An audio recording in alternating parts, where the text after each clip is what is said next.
मध्य प्रदेश के मौजूदा सरकारी कर्मचारी और जो सरकारी नौकरी की तैयारी कर रहे हैं उनसे जुड़ा हुआ एक बड़ा घटनाक्रम 9 जून को हुआ।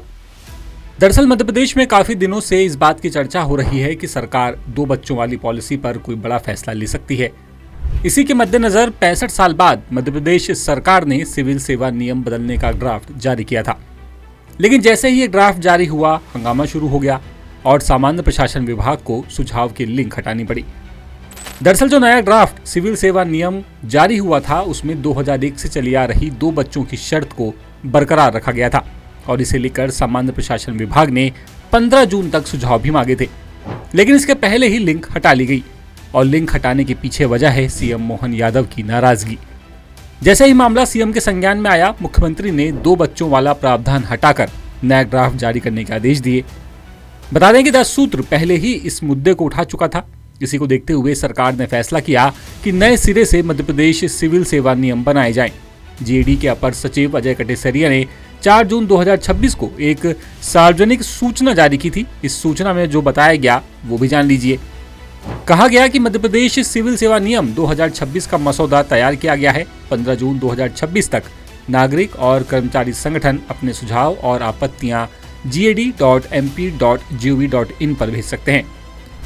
इस ड्राफ्ट में कई अहम बदलाव थे, जैसे प्रोविजन पीरियड यानी कि परिवीक्षा अवधि को लेकर प्रावधान था। कहा गया कि अगर प्रोविजन खत्म होने के 6 महीने के अंदर विभाग ने कोई फैसला नहीं लिया तो कर्मचारी खुद ही स्थायी मान लिया जाएगा, यानी अधिकारी की लापरवाही का खामियाजा कर्मचारी नहीं उठाएंगे। सीनियरिटी का फॉर्मूला बदला गया। सीनियरिटी अब पद ग्रहण करने की तारीख से नहीं बल्कि सिलेक्शन लिस्ट के क्रम से तय होगी। लेकिन जैसे ही ड्राफ्ट जारी हुआ उसमें 2001 से चले आ रहे बच्चों वाले नियम में कोई बदलाव नहीं हुआ।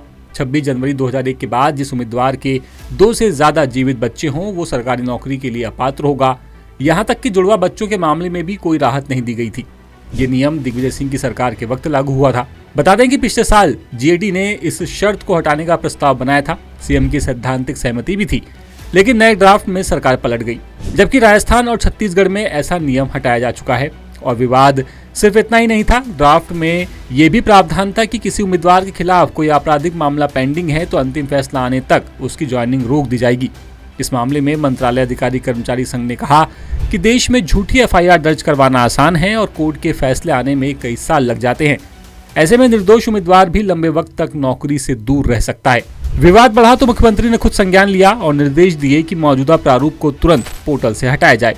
साथ ही 2 से ज्यादा जिंदा बच्चों वाले उम्मीदवारों को अपात्र मानने का प्रावधान भी नए ड्राफ्ट से हटाने की बात कही गई है। अब जब नया ड्राफ्ट सामने आएगा उसमें 2 बच्चों वाला नियम नहीं होगा। इसके बाद जनता और कर्मचारियों से राय ली जाएगी। फिर जुलाई 2026 से नियम के लागू होने की संभावना है। लेटेस्ट, इन्वेस्टिगेटिव और इन डेप्थ खबरें देखने के लिए ज्वाइन कीजिए द सूत्र का व्हाट्सएप चैनल, सब्सक्राइब कीजिए यूट्यूब चैनल, लाइक कीजिए फेसबुक पेज और पढ़ते रहिए www.daसूत्र.com।